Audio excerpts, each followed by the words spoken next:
After the break, we'll take a look at... Pardon the interruption for a very important news update. This is no holds barred. We go hard, we go harder. In the ring, on the mic, every shot is your holds barred. Feel the charge, feel the armor. Bobby Josh in your brain, turn it up, go farther, farther, farther. Theme hits loud, then the grips come off. Call out the card, call every payoff. Botches, legends, titles, and heat. Pay-per-view nights, run it back, repeat. They slam, we analyze. Move for move, every feud, every bruise, every bleeding moon. This is no holds barred. We go hard, we go harder. In the ring, on the mic, every shot is your holds barred. Feel the charge, feel the armor. Bobby Josh in your brain, turn it up, go farther. Turn it up, go farther. Turn it up, go farther.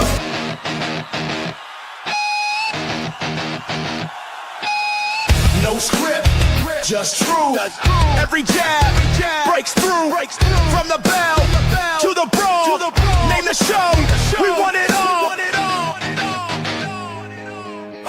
2, 3. This is no holds barred. We go hard, we go harder. In the ring, on the mic, every shot is no holds barred. Feel the charge, feel the armor. Bobby Josh in your brain, turn it up, go farther. Turn it up, go farther. Turn it up, go farther.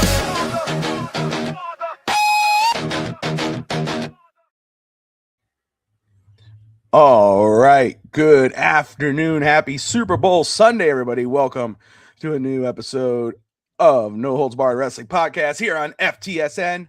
I'm Bobby Melendez, joined always by my tag team partner, Josh Kimmel. Josh, what's up, my man? Super Bowl Sunday. Did you place your bets? So I heard we all supposed to make bets today. I heard on the news it's the most sports betting day of the year, so I made my bets. Did you make yours? Who we betting on, Bobby? I'm going with Seattle, man. I'm rolling with Seattle today.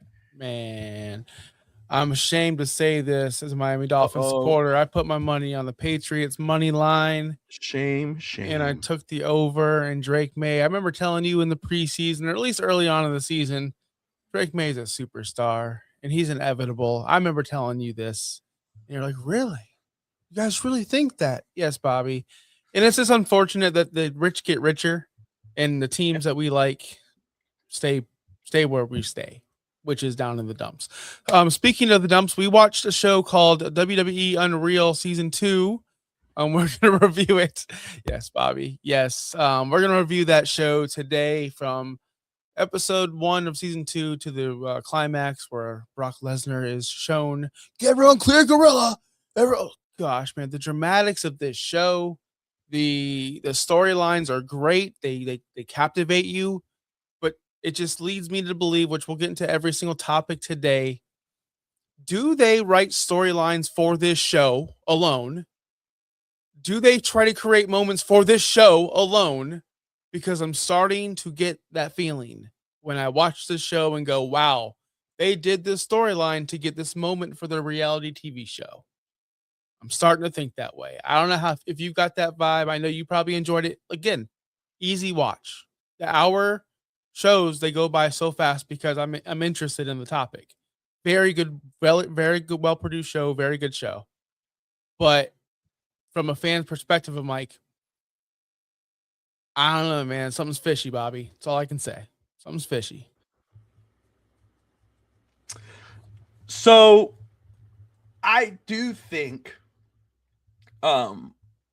there is I think it is part fabricated, if you want to say. It's not 100% a shoot, brother, as they would say. I do think that there is some little bit, because you got to add that tension, you got to add that drama. Do I think everything in Gorilla it's drama? Do I think it? I think that could be a little bit real, some of what you heard with, we'll get into it, like the Becky, Chelsea Green, the R-Truth situation. We'll get into that. The LA Knight thing after the Money in the Bank was very interesting. yeah, I do think it's a little spiced up, but I don't think it's all a work, as they would say. And I did enjoy it. There are some things that, because I mean, some of the mess ups in there was like, after you know what the plan was beforehand, and then you're watching it again, and you're like, how do you mess that up? And Lyra Valkyra, who I really do love, I think she's amazing, and you know, I'm a really big fan of hers. But that whole thing with the zip ties, what? I mean, look, you're a professional. You get paid to do this. I'm just a talking head. I did this in my backyard, you know, but you know, it's like, when you don't have to be a rocket scientist, know not to do something, or what works and what doesn't work. Don't put your hands back in the zip ties. What are you doing? So there's a lot of things that came out that I was like, this is interesting. And it makes me want to go back and look, because I don't think that was a work. Her putting her hands back in the zip ties in regards, like, that was a brain fart. The R-Truth situation is interesting. That's the one where I like that story. I love, with Road Dogg, and you saw how, they got up together. But that was interesting because you heard two different stories. It was conflicting. Chelsea Green, what Michael Hayes said, which is like, what? So yes, I don't think it's 100% a shoot, but it still was enjoyable for me, because even if it wasn't, it's good TV, brother. Mm-hmm. It got me interested. I wanted to watch the next one and see what happened now. So, yeah. Yeah. So it starts with Becky pretty much. The whole series starts with Becky, and they got a baby, and she doesn't want to be on the road because she misses her baby, and her baby's mad at her when she returns, which is understandable. As a real life human being, if I go away to Las Vegas for 4 days, I want to get home to my son. Like, I get it. So I'm talking a bunch of but it's real. So I I like that personable part of her. Like I said, this is the best Becky's been. I've enjoyed Becky in real life in this moment, which were February 8th, 2026 to date this video, and she's doing the best work of her life, so I'm not gonna trash her. But I enjoyed this segment. I enjoyed all the stuff with Becky and Seth. Yeah. Minus Seth. Minus Seth. Oh, I think Seth comes off very arrogant, very my. in this whole series overall. Just in the series overall, with if you go when we're going to talk about the LA Knight situation, about how upset he was, and he's a perfectionist, and he doesn't want to be in a ladder match because he wants to control. He just came off very, very arrogant every step of the way, and I didn't like Colby. I like Seth. I don't like Colby. What did you think, very quick, of that? Now you say his government name. That's how he says it, because that's my government name. Yeah, they all say, yeah. What is, I say it when somebody says my, Robert, like, hey, whoa, what are you doing? It's Bobby, However, what did you think of that when they would say all their names that they've gone through, their actual name and every wrestling name that they've had? Did you like that? I thought it was interesting. I thought it was fun. Yeah, I mean, it didn't stand out to me, or did not stand out to me. It's just like, oh yeah, I remember those names. Oh yeah, I remember those names. Yeah, okay, cool. Especially like Penta and other people. I'm surprised they said the ROH names, like Tyler Black, stuff. So it's cool, I guess. I think it's weird. Let me just overall with names, right? If I see Becky Lynch on the side of I'm at the Hard Rock Casino. She happens to be there. It's in public place. Oh, look, that's Becky Lynch. We're not going to say, oh, look, that's Rebecca Quinn. Yeah. But if we see Steve Carell, we're not going, oh, it's Michael Scott. That's Steve Carell. It's just so weird that we don't. Oh. In their world, and even in their world, they're backstage calling each other their shoot names, or their work names. This is weird. It's just a weird environment overall. Like, think about your boss, Triple H, their boss. He's a boss. Like, he's a corporate head. He's a head. Like, he's a very important person in business. Hey, Trips. No, dude, my name is Paul. Like, it's just, but it's wrestling. It's that environment. It's a different beast. Yeah. It's just weird. So with Becky Lynch, I'll say, when it started off with her, I did enjoy that. I like to see the kind of her story, a little bit how she started, how she took the back seat, after her daughter was born, and how she contemplated if she was going to come back, how she was, and obviously she did, and then it was for the Bailey spot at WrestleMania, and they kind of go back, they get away from there, get away from that, and then they come back to it later on, because she's very smart into like, hey, should I be doing this? People are going to say, oh, it's obviously going to be Becky. They're taking Bailey's spot, and she has to talk to Triple H, Paul Levesque about it, and obviously he gets her into it.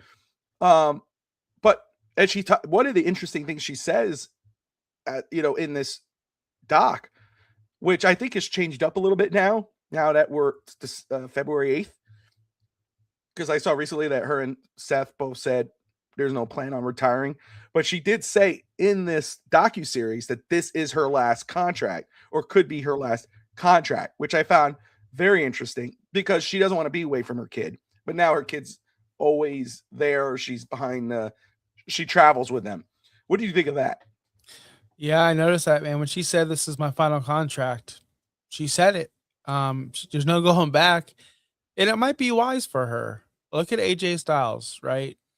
We all have your opinion on him, whatever you want to say. He's going here, going there, never wrestling again, ever. Yeah. Becky can choose that because she's accomplished everything in wrestling and she's happy with it. She was gone for a while, and what came off to me is her motherhood is always going to outweigh her professional wrestling passion, always. So I can definitely see this being the last contract. When is that going to be? I don't know. We don't know how long her contract was, but I can see it, and I'm okay with it. I think she's okay with it. That's what I got from her. She's like so down to earth. This was not the Rebecca Quinn I expected backstage. I expected confident. They're going to love me. I can't wait to go back. And she's more like, they're going to hate me because they think like that. She didn't say it. She didn't say it because she probably couldn't say it on camera, but they're probably going to hate me because they think I'm Becky Hogan. I'm burying Bailey, yada, yada, yada. She mentioned that like the fans aren't going to like this. I'm going over on Bailey again. Blah, blah, blah, blah, blah. She's very concerned with what the fans think about her and her she legacy. Is a legitimate, like, there's some wrestlers, I think Seth, Becky are one, that they grew up, they love this. Becky for sure, like you could tell this is her passion, like doing this thing with Lyra. She say like, I want to make her look good, I want to make her look like she's the future, because she wants to be challenged. She wants, like, when you listen to Becky talk and you see, and again, you don't know what's a shoot and a work, I'll throw that out there, but when you listen to her and you see her interactions backstage and then when she's talking, you're like you said, some of it's not expected. You're like, damn, it's not, you're Becky Lynch. What are you doing? Like, why are you talking like that? Like, because you're right. Now more than ever, but still before, but now more than ever, she is possibly the best female professional wrestler right now. Character, work, everything. This is her best version. The best version of the man is right now. So you would hope it's not her last contract, but when you hear everything with this part here at this first episode, I understand it, especially with the kid. Which just tells you the type of mom she is, the type of person she is. But it kind of made me a bigger fan of hers. If you want, like I was like, damn, she cares. She gives a damn. And she's pretty freaking smart when it comes to the business. But that was really neat to see that version of Rebecca Quinn, Becky Lynch. Then I won't say my negative thing about Rebecca Quinn and her No, do it. knowledge of the business. No, it's not negative. It's just I got a little bit of a creative control vibe when they were doing the whole program with Lyra. Did nobody say no? Lyra's not good. Like, did anyone say no to Becky? Because she was dead on this is a story. We're gonna tell the story. And you remember it was hard to get involved. Like, it was hard for some people to go, oh, this is the story. Oh, we're doing this. And it got good. It got better. Some people were complaining about Lyra the whole time. I was one of those people.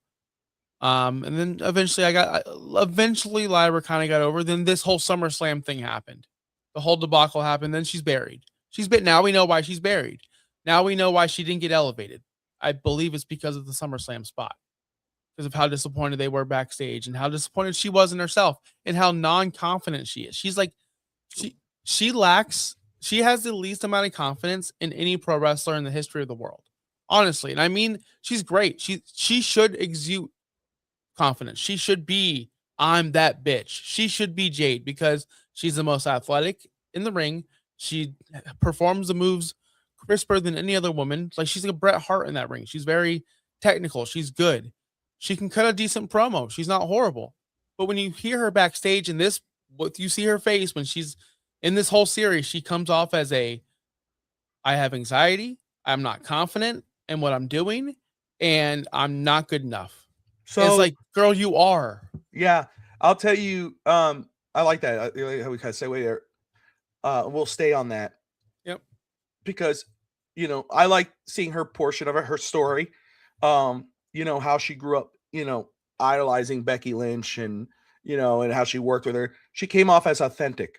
Like, if you're like, oh, this is all a shoot and work, what's a shoot? Hers didn't. Hers felt legitimate. Like, and we've all done that. Like, like you said, she comes very, like, you feel like, man, there's a sense of insecurity there. She's overthinking it. Like, when you see Becky doing it, like, you get it, right? The way she's talking, it makes sense. Like, hey, is this the right move? The fans are going to know it's me, or the fans are going to think that I'm taking Bayley's spot, which we know Bayley was bothered by it, but she's a professional, just like Becky. Where Lyra comes off as overthinking.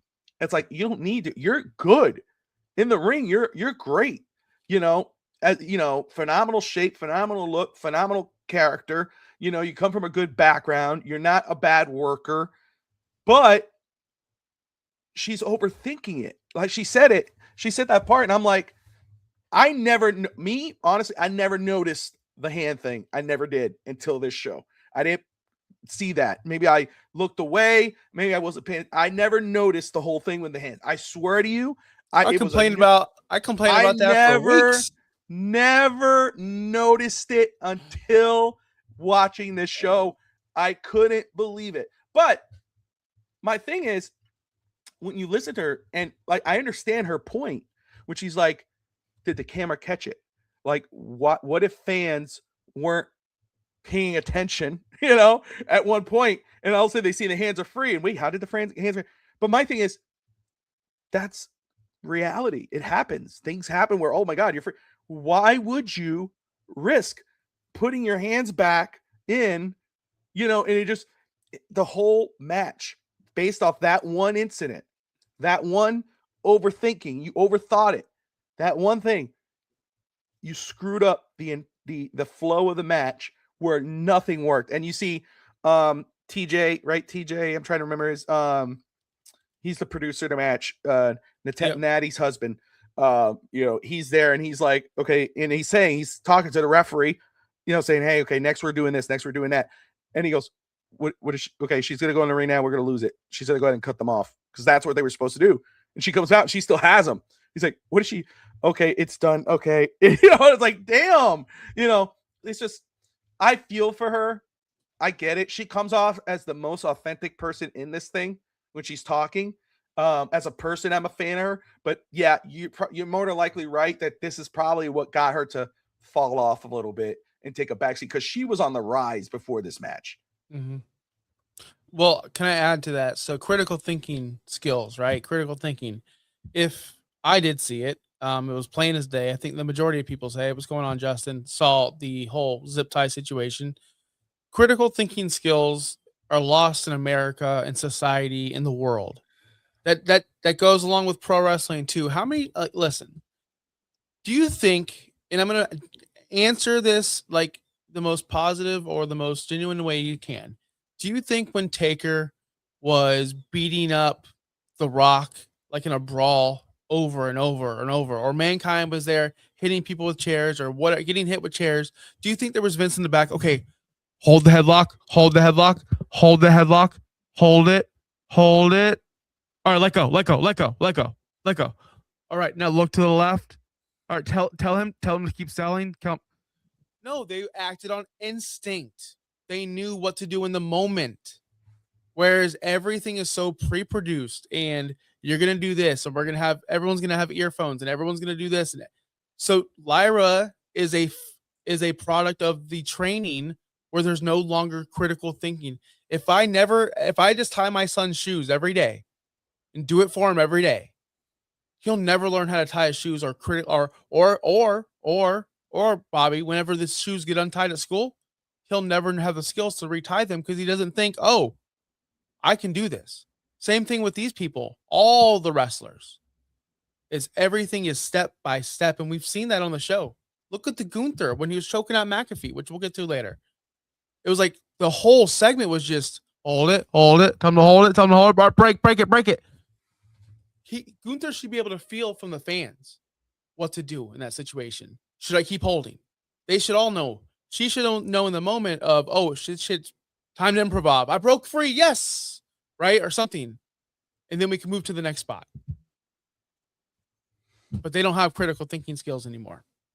Do I think Vince McMahon did that? I do. I think that's why WWE is like that. I think that's what they've learned. Vince McMahon has his hands on everything, or had his hands on every little thing. If you listen to the behind the after, like, the commercial version of the commentary, and you hear Michael Cole going, yes, sir. Oh, you wanted me to say it again 5 times? I already said it 3. Oh, again? Yeah. Yeah. But that's what WWE is.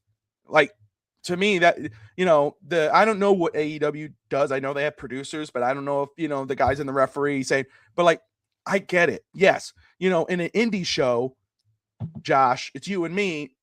We're going to go based off of each other. We're going to call it in the ring. Where it's a live production, it's WWE World Wrestling Entertainment. It's about building a story. It's about building drama.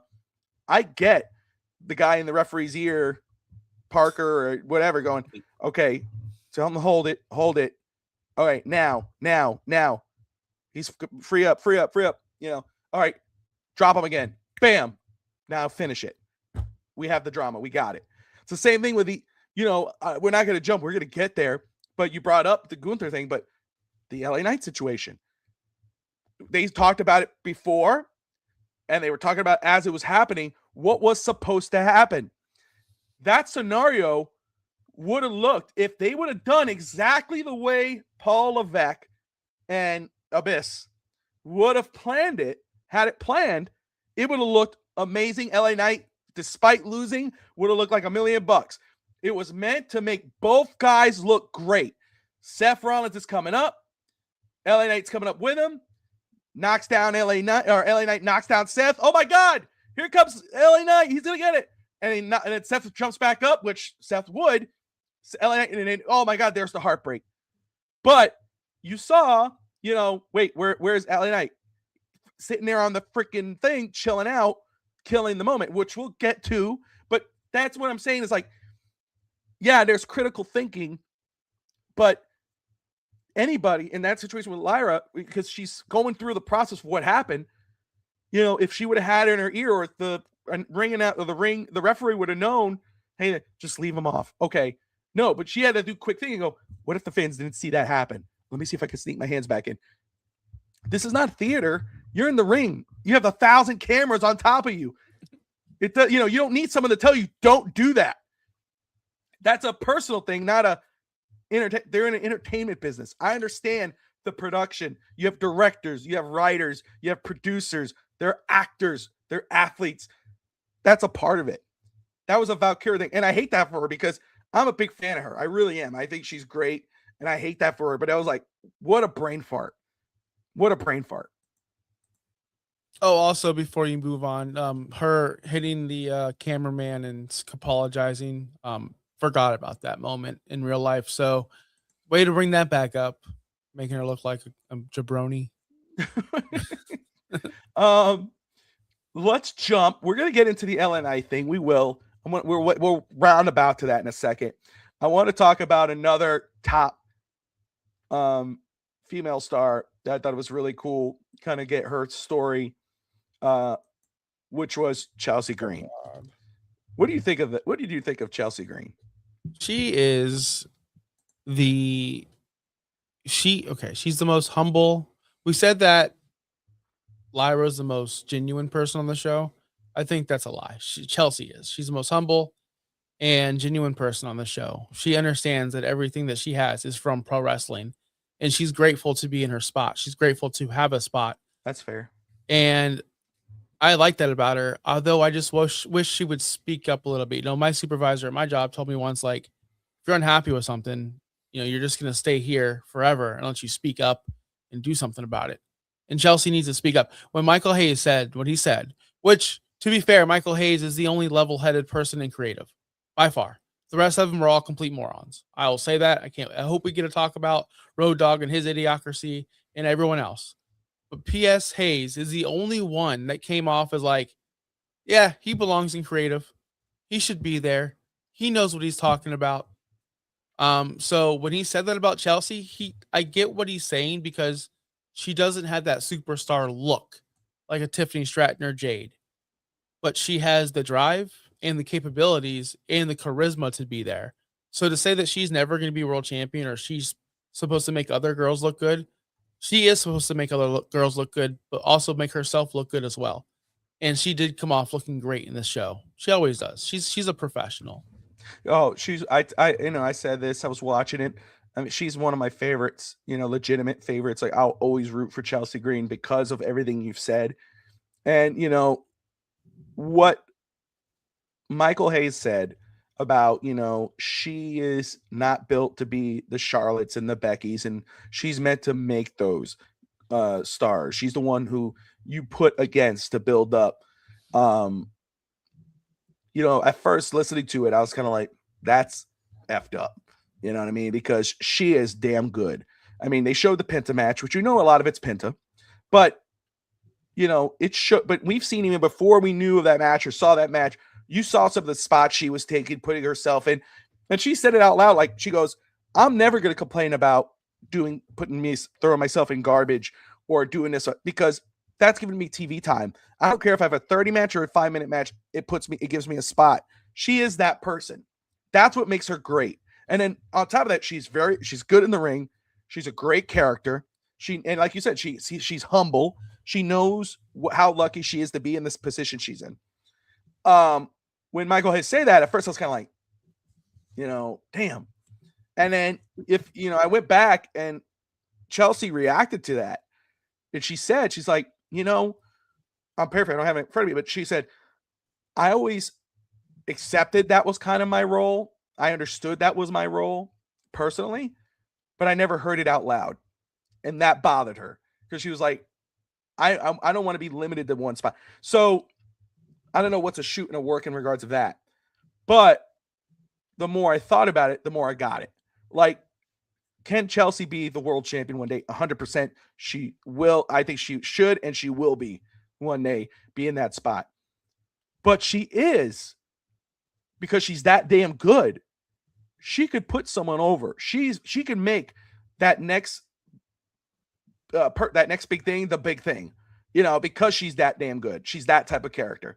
So at first, yeah, I was kind of like, I was like, that's messed up, because I think so much more of her. But the more I thought about it, the more it made sense. And what you brought up, Michael Hayes, there's a reason why the dude has survived the turnover. Yeah, he's the longest reigning producer writer in that room. I've never heard a story, and maybe I missed it, but I know Bruce Pritchard's been fired and he came back and gone. And here I've seen Paul Heyman come and go. I've never seen Michael Hayes. He's always there and he still dresses the same. The guy's old, but it makes sense. So first off, shout out to Maria in the comments. Justin, obviously, great to see you. Chelsea's great with the comedy, but that match with Penta, if you allowed her, and she could run it back. Chelsea, I would say a lot of love for Lyra and Chelsea there too. Appreciate that. Very cool. But I thought it was interesting. And the whole, they did the whole, when she had the match with, oh my goodness. Selena Vega. Oh my God. Talk about critical thinking. Why? Like the whole kick, like, and then I broke your, what did I do? I did that? No, you just, and she took it as a champ. And she's like, I broke it like so many times. You know, she's Mhm. like, whatever. It to show me she's a badass, dude. She is, you know, she's legit. Let me talk more about on Chelsea Green. So more Yeah. in detail of this whole situation. So she lost her title to Zelina Vega. And in the room, in the creative room, Road Dogg's like, okay, she lost it. Now they're gonna wrestle again on Saturday night's main event or whatever it was. Have her win it back. And this is what we always say on the show. Well, what's next for her? She already ran through all the baby faces. There's no one else for her to run on. Now, I will say this: Road Dogg didn't have a rebuttal of to that. He's like, "Oh yeah, you're right, boss. I didn't think about that, boss." Because again, he's not top. He's not the top. He doesn't belong there. But he's a friend of the boss. With that being said, the real question should have been why Selena Vega? She's not good. She wasn't good, and she did break Chelsea Green's nose because she is not good. Matter of fact, her whole run was a botch fest, and then they ended up giving it back to Chelsea anyway. But what they said, this is elevating to my next point. What they said was there was a tier. She could be Meechin, you know, Yeah, yeah. Piper Niven, and then like it stopped at Alexa Bliss. Are you effing kidding me? You have Alexa Bliss above her, and then they mentioned a couple other girls. Jade would be unbelievable to beat her now at this point because they haven't built her up. But there is a place where if you built her up, Charlotte, of course, you couldn't compete with her because you have to build these girls up. So if you're going to limit her ceiling to just below Alexa Bliss, that tells me you're not running a roster correctly because all of your women or all of your talent, the ceiling should be the top if you know how to book them. Like the ceiling for every single person on that roster should be the top if you know how to book them and if they can do the job. And she could do both. Yeah. It was interesting the behind the scenes stuff when it came to Connecticut and, you know, the way they were talking like, oh, okay, if we give the title back to Chelsea, who would she go against? She's already gone through everybody again, you know, and it's kind of like, not really. I mean, I don't know. I don't know. And then of course the botch itself was just a mess, but hey, maybe this leads into something. Maybe the next season of, or the second half of the season of Unreal is Chelsea breaking that wall and, you know, proving to Michael Hayes that I could be that. You know, maybe that's what that leads to. I don't know.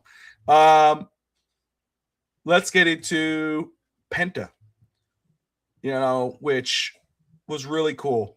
And, you know, listening to Paul Heyman talk about Penta and what WWE has in him. And, you know, there's a few, you know, there are some guys that have come over from different companies or, you know, through the indie market have made it in WWE. And they're really, you know, like this guy's going to be great. This guy's going to be this. And they end up being nothing. And, they, you know, people will blame WWE. They don't know how to book them. They'll blame the guy. Penta's not that guy.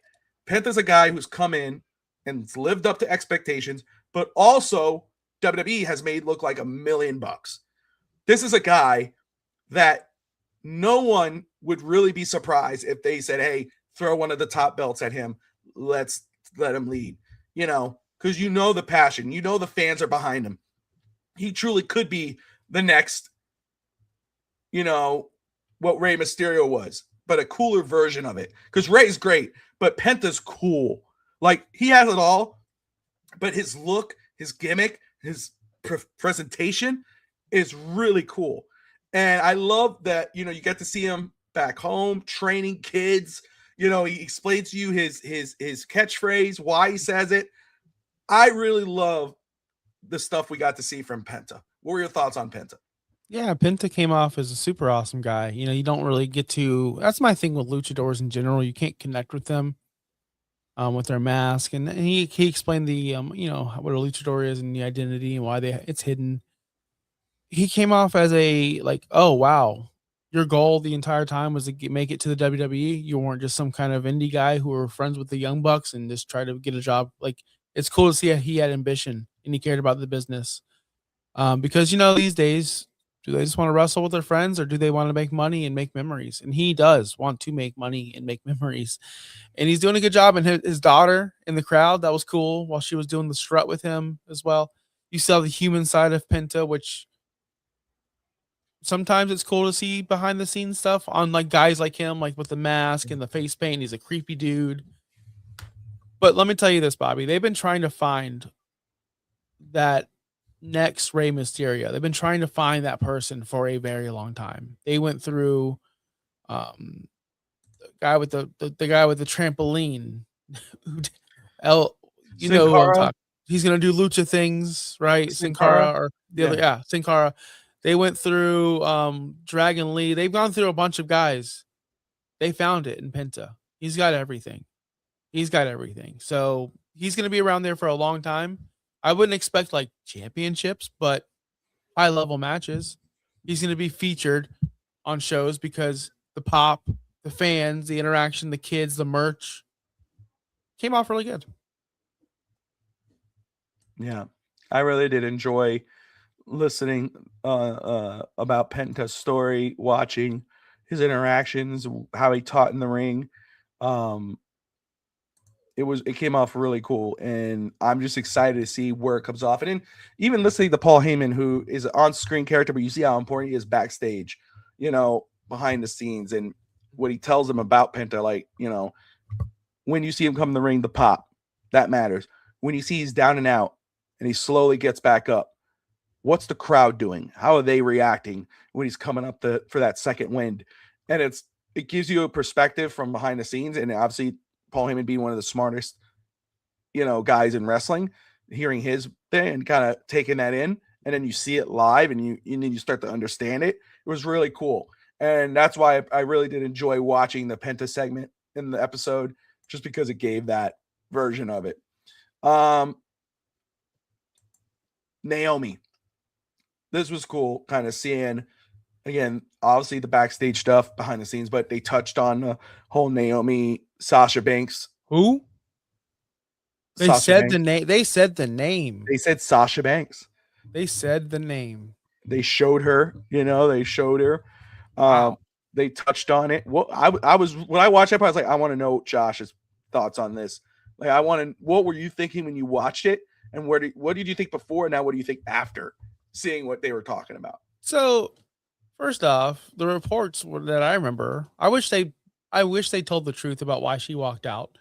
And again, I don't know what the truth is. From what we always reported, you guys can go look back in the archives where they wanted Naomi to job to Ronda, who was a champion, and they wanted Sasha to job to the other champion on the other show while they were tag team champions. They're like, no, we're champions. We're not going to lose as we're champions. And apparently that was what they wanted. So that's why they walked out. Apparently they walked out for other reasons. So again, I guess I'll never know the truth, or maybe the truth is what she told us. I don't know. She didn't really say the truth. Second thing about this, you didn't tell your husband? You didn't tell your husband? You didn't say, hey, James, I'm out. See you at home, babe. Like, what? I'd be pretty upset with my wife if we worked in the same job and next thing I know, my wife just quit. Third note on the whole Naomi segment is they live where I want to live. That house is like I didn't know a house like that could exist. I loved it. I loved that house. I want to live in that house. If you guys ever sell it, I live close. Let me know. But okay, back to the real life stuff. I wish they would have went into her quitting more and the real story and what she did to get back. They kind of brushed over it. I wish they also went into and of course they're not going to touch on this. The first 6 months of her coming back, she was getting beat. And I was on the show complaining, why'd you come back? They're just beating you down. So I wish they would have gotten more into that side of it and her going like, you know what? We need to do something. We need to change it. But other than that, yeah, I love everything about Naomi. Naomi's such a likable person, by the way. Such a lovable person. Her husband, Jimmy Uso, is the coolest, like comes off as the most coolest dude in the world. I like this is the best. Are they America's best couple? Because it seems like it. Yeah, I really did enjoy seeing them behind the scenes stuff, or when they're at home and their interactions at home, and he's making. Now we know he's the best cook in the family, and I like how she said too. I wanted to go back. My husband was there. My whole family was there, And of course, it's the bloodline. Uh-huh. Her brother-in-laws, her cousins, and I do wish that they cut it because now, especially that they have that partnership with TNA, I wish they would have shown obviously I understand not showing all the stuff, but this is where she was, this is where she went, this is how she kind of, she's like, oh, I wanted to prove this, but I understand you only have so many minutes in the episode. I wish this before you go on. I wish Michael Cole would have said, like, we would have got that conversation, manufactured or not. I'm sorry, Vince told me to do it. Because remember, that was a big thing where What he about announced that they walked out. left? Yeah, Yeah, I on just the wish we desk. had that interaction because they showed Michael Cole saying it. I wish we would have got the aftermath of, "I'm so sorry, Naomi. We're glad you're back." Like the evil guy told me to say that. Like I just wish we got that kind of resolution too. That's all.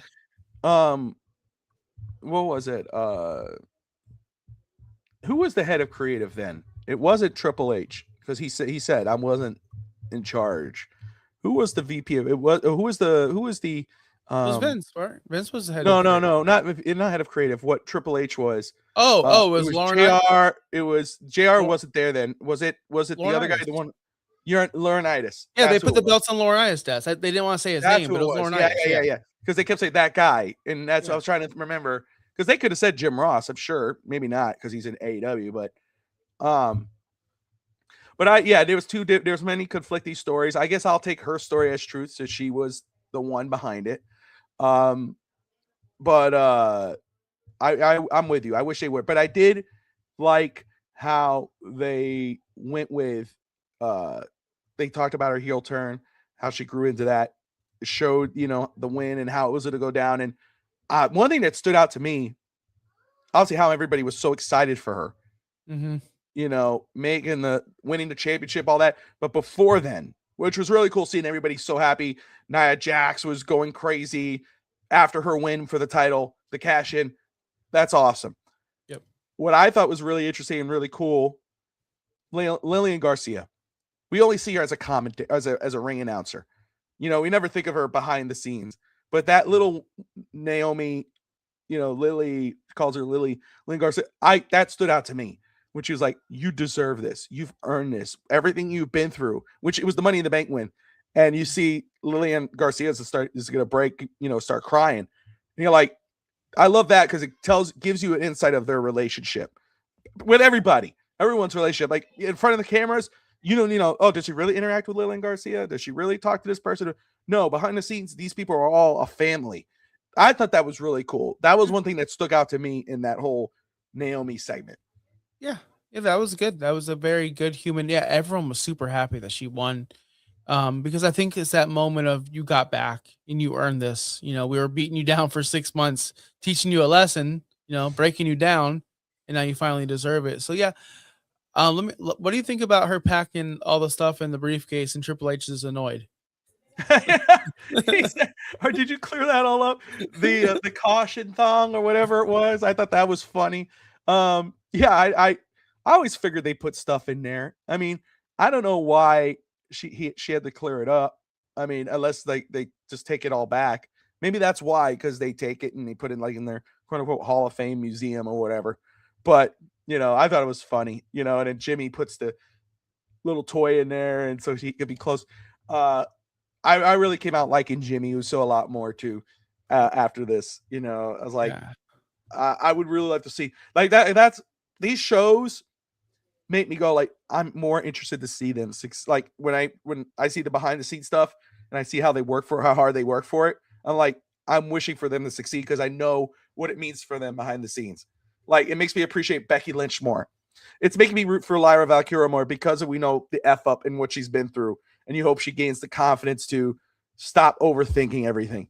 Talking about stuff, getting to see a little bit behind the scenes, getting to hear him talk. I never got to hear him talk a lot more about that potential role. We all figured this is where they were going when this group was put together, but we got to see kind of the idea of the vision and what their plan was. And Seth Rollins, you saw the betrayal, Paul Heyman and Seth, and leaving WrestleMania, kind of like how Evolution was. We're gonna get a couple young guys. Let's, and this is our chance to put them on a springboard and get them to the top. Mm-hmm. we all figured that out pretty quick, that was the plan. The plan was for Braun Breaker to be the quote unquote Batista Randy Orton guy who, eventually, he has the champion's back, but eventually he's going to turn on the champion, Yep.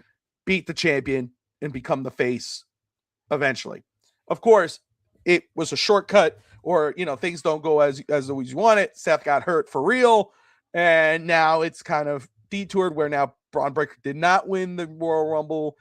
You're not probably going to be in the main event at WrestleMania. They just have to go a Holloway Ray.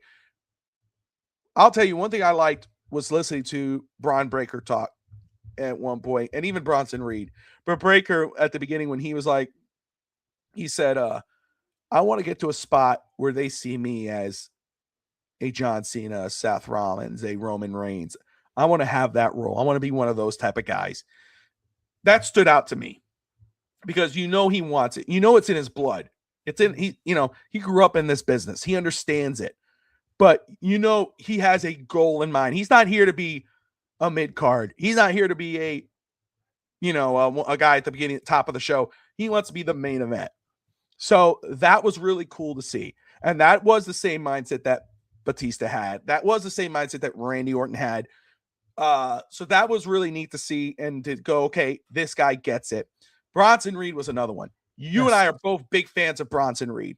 I believe, like, my ultimate dream thing would be really cool was on Raw, if Raw had like eventually Braun Breaker as the champion, Bronson Reed the champion on SmackDown. Like, that would be the ultimate cool thing. I think the ultimate goal for the vision if that was ever the case.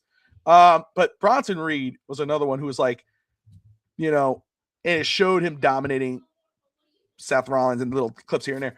But he's like, I want to be on the top. I want to be one of those guys. I'm one of those guys. And now I'm a part of that group. That tells me I'm one of these top guys. These guys get it, man. And like, I was really excited about the idea of it. And it sucks because we don't get to see the end really of the vision. Now we get to see this whole convoluted thing that they're trying to figure out. And who's the masked man? Is it Jake Paul? We'll see. That's a whole other topic for another day. Yeah, that's my idea who the masked man is. Just letting you all know. Anyway, what did you think of this segment for the vision? Don't break it off. I know you want to get into that.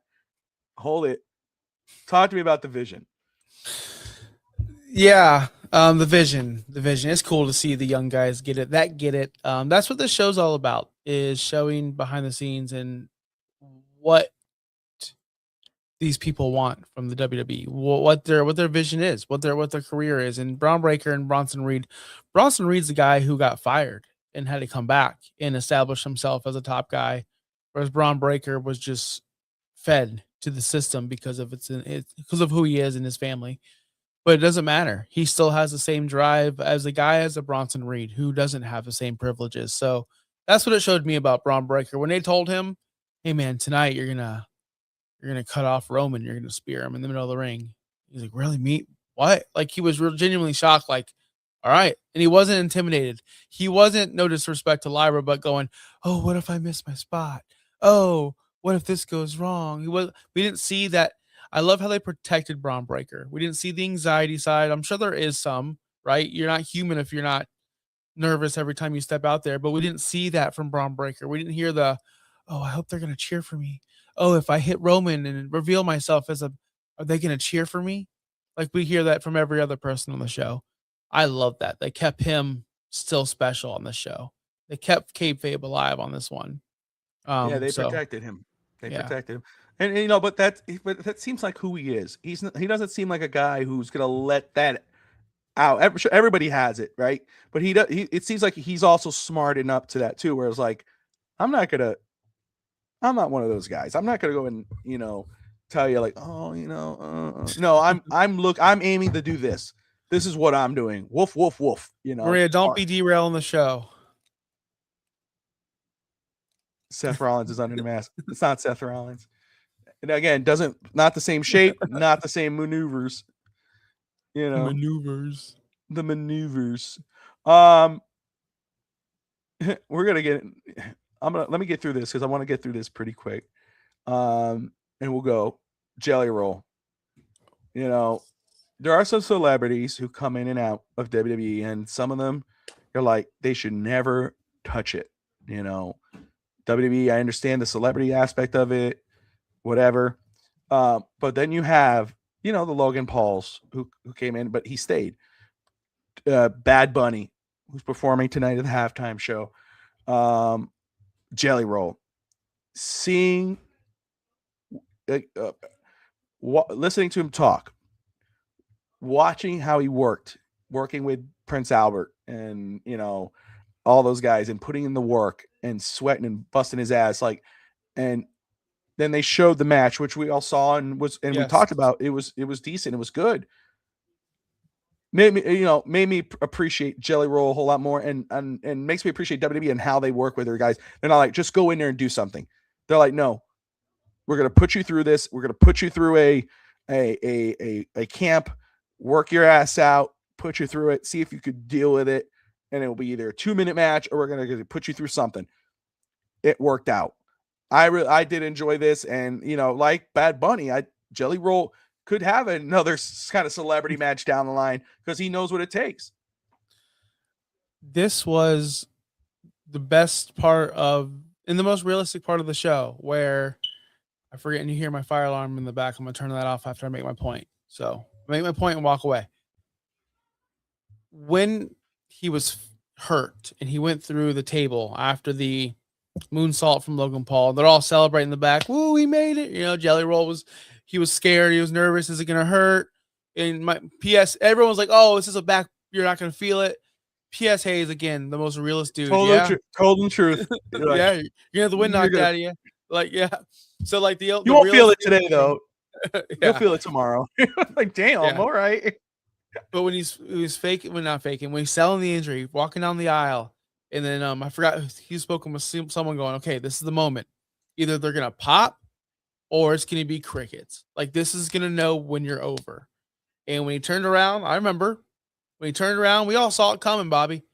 And he came back in the ring and he did his thing, and everyone popped because we believe that he tried. Because we see people coming in like Travis Scott at the time, who came in. Didn't try. So he was obviously being compared to another celebrity. No, then we see behind the scenes, he's putting in the work. I loved it. He came off great. I don't like his music. I don't get his gimmick. I don't understand the tattoos on his face and how that correlates with country. I don't get it. I don't get him. But I appreciate him and respect him because he came into a world I like, where he performed and he respected the business. And I really loved how he's like, I want to lose. I want to lose. I want to go heels up. And Triple H, I don't know about that, brother. No, I like that. Most people would want to go in there and win. Even the wrestlers, they care about winning. When a celebrity comes in there, it's like, no, I should lose. So I like that. And I'm going to turn my beeping thing off. It's pissing me off. As he does that, before we jump into that, I'm just going to say, Maria, sister, I'd say brother, but when it's time to real, it's too obvious to be Seth Rollins. Like, come on, you're smarter than. Come on. You need to know your wrestling.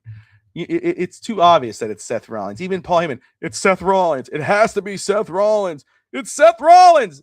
Yeah, they're gonna say Seth Rollins 20 times. It's gonna be real Seth. It's not Seth. Just like Becky said, just because they know it's gonna be her, or just like they said, doesn't mean it's a bad thing. Not Seth Rollins. They wouldn't say it out loud on camera 1,000 times. It's me. So that way people like Maria's going to go, oh, it's Seth Rollins. And wait, it's not Seth Rollins? Nope, it's not Seth Rollins. It's another one. Austin Theory is not really working with the guy. He's a double agent. And I think Logan Paul is as well. I'm telling you. R-Truth. This, John Moxley. Let me just say, first of all, what I loved about it. What I loved about the R-Truth, first of all, R-Truth is awesome, but I love that it got to show Ron Killings. It got to show the early goings. I thought that was really cool. I really did enjoy that. I did enjoy seeing, his early career and his tag team with how, with Road Dogg and how that started. Thought that was really neat.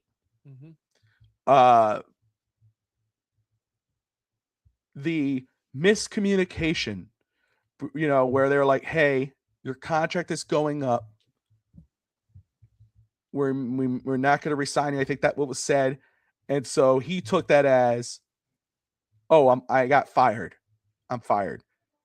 And he posted the tweet. And of course, we saw that everybody blew up. Fans went nuts. Wrestlers went nuts. And Triple H had to say, he's like, he wasn't fired. He was still under contract. We just didn't renew him at that point. We were still working on a deal. Who knows? Who knows? What I didn't like about this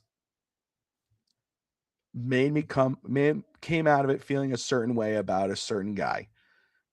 And that was Road Dogg.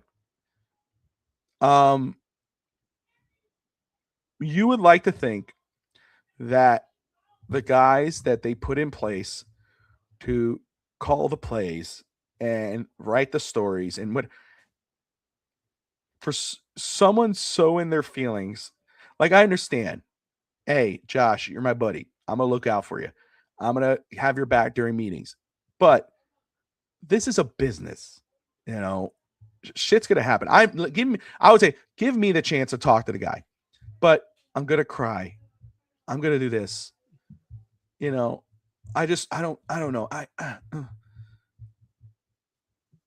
You know, if I'm Road Dogg, if this was if he had no idea that how much of this was going to be shown, if this was not on purpose, if I'm Road Dogg, I'm pissed because this did not make me look good at all. You know, the whole, what do you think? I don't know. Well, I'm going to cry. You know, it's like, Damn, so,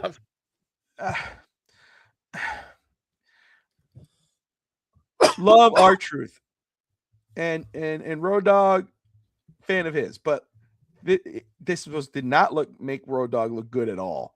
I got more out of Road Dogg than I did out of R-Truth. This whole story with R-Truth. So am I way out of left field here? Look, he didn't look bad for defending his friend. No, he didn't look bad. Just make it clear, his booking decisions are bad. That's it. And the way he takes feedback, honestly, super unprofessional. But it is what, like, I didn't like that. Oh, well, then what do you want me to do? I just can't wait till this is over. Like, are you serious, dude? You're at work. Like, figure it out. How else should we book this? You want your friend to win?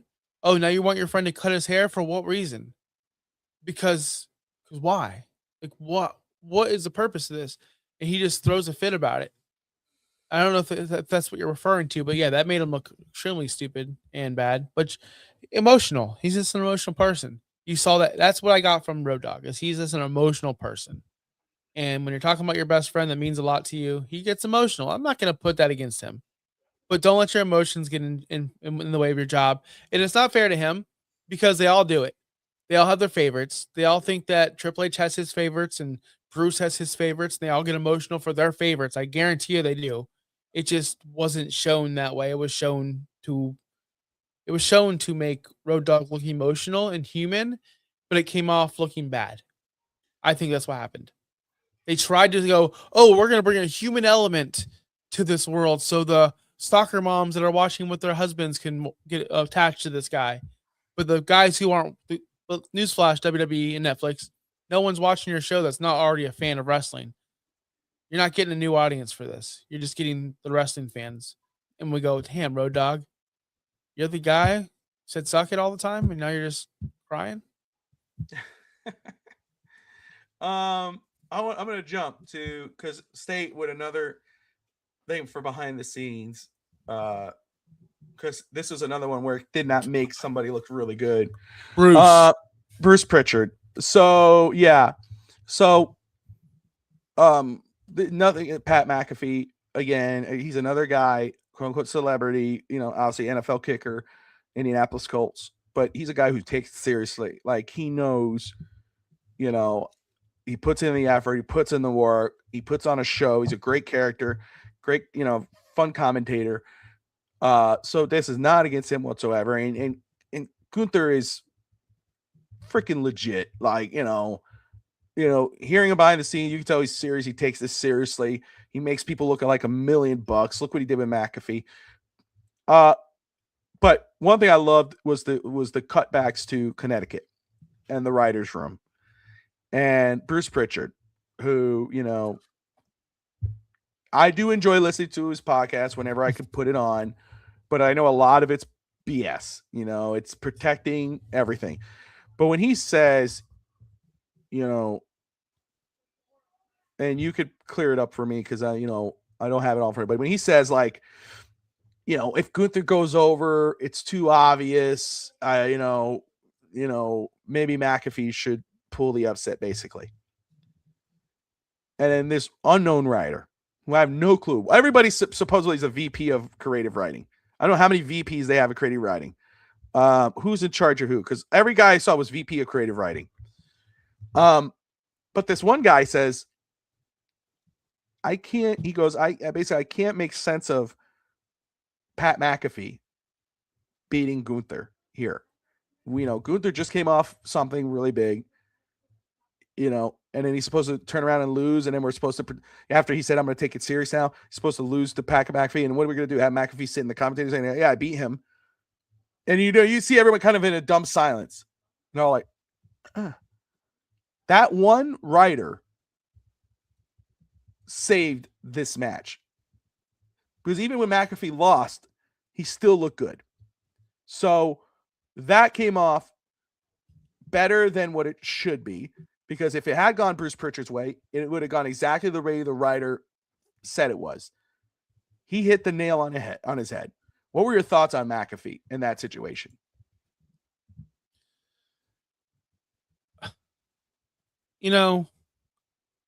This whole, I'm just going to go overview what you just said. This whole situation with celebrities versus professional athletes that are on your roster, I can see are very difficult to book. I can see that it is too obvious to have the massive wrestler beat the commentator, the former pro football player. Like, I can see how fans could not be interested in that. But then you go, well, they criticize David Arquette being a champion, which rightfully so. They criticize celebrities getting wins like Johnny Knoxville over Sami Zayn, rightfully so. So when something like this is so obvious, isn't that the way it should be? Bruce, let me ask you, isn't your job is to elevate your professional wrestlers? That's your job, to create stories to make your pro wrestlers elevated, so it elevates your company so you guys make more money. Because in they're just going down the line of, oh, we like Gunther now, we're going to buy his product, we're going to go to his events, we're going to buy for his autograph signings. It's just a mountain of things that happen. So booking him to lose against any celebrity, whether it's a ex-pro athlete, someone, an outsider, is a horrible idea, which tells me we just talked about two headache creator people, Road Dogg and Bruce, who have no idea what they're doing. And we have Triple H who's just trying to babysit these people. That's what I've seen this. That's what I get from this entire WWE Unreal to this point. So I don't know what your original question was, Bobby, but I will say this about this whole segment. Pat McAfee, when he was interviewed about this, he talked about it like it was real. Those chops hurt, man. Mm-hmm. I'm nervous about these chops. Like, I'm 50 something years old. I can't do this anymore. I can't do what I did 5 years ago. They didn't even show the stuff with Adam Cole, which I'm really shocked with. It is what it is. But I like they showed him the introduction. 2018, he was a NXT pre-show guy. I didn't know that. I didn't watch NXT pre-shows, brother. I didn't know they did that and brought him in, but that's how they got the whole program with Adam Cole, and that's when he started getting to the ring. With that being said, Bobby, I forgot your question, but this showed how good Gunther is and how critical thinking worked with Pat McAfee and Gunther. All right, man, if you mess something up or do whatever, just let Gunther know. If you need a breather, let Gunther know.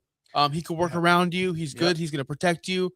Like, that's the stuff that I like to see, because Triple H goes, yeah, I trust you, Gunther, to carry Pat McAfee. And Pat, I trust you not to mess up out there, because you've performed in front of thousands of people before this. You took as he called it, his little podcast, and grew it into something more. So I love this whole thing. Pat McAfee came out looking like a rock star. Gunther came out looking like a pro, and we don't talk about Gunther enough as the future of the company as well. We hear a lot about Braun Breaker. We hear a lot about Bronson Reed, we hear a lot about Obafemi, but since Gunther's already been there, done that, he's already been the champion. He's already been on top of the mountaintop. We don't talk about him as the future. And look at the trust they did and put him with a superstar like Pat McAfee. No, you're 100% right. And again, it just makes Gunther look that much better. You can say Gunther, and that's my thing. We had this whole thing about Gunther being the one retired John Cena. Should he do this? Should he do that? Like, this right here showed why he should. Look what he did with John Cena. Look what he did with AJ Styles. Look what he's done with all these guys. He's that damn good, and I think people are going to have to start really, because Gunther, though, I want to say they should start. But you know what Gunther's going to be? He's going to be that guy that one day when he finally does step away, people are going to go, damn, I miss him. He was too damn good. He's the one you appreciate after he's gone. That's right. So there you go. Speaking of that, we're going to wrap it up here. Don't worry. We're going to cover the rest of Unreal Season 2. We don't want to rush through all these topics. We'll be back next week to cover the Ruse of the Century, or whatever they called it. We're going to talk about Cody Rhodes, Cena Part 2, and how Cena wanted to make it up to the fans, and of course, Cody Rhodes. And we're going to go a little bit more into some other topics that we didn't cover, such as I want to get more into R-Truth. I do. I feel like we left a lot of meat on the bone on R-Truth in that situation and how contracts are held over there. With that being said, Bobby, this was fun. I hope you enjoyed the Super Bowl. I have my money on the Patriots and the over. So with that being said, Patriots, go Seahawks. That being said, have a great Super Bowl Sunday, and thank you for enjoying it with us here on No Holds Barred on the Fins Talk Sports Network. See you next time, guys. Later, guys.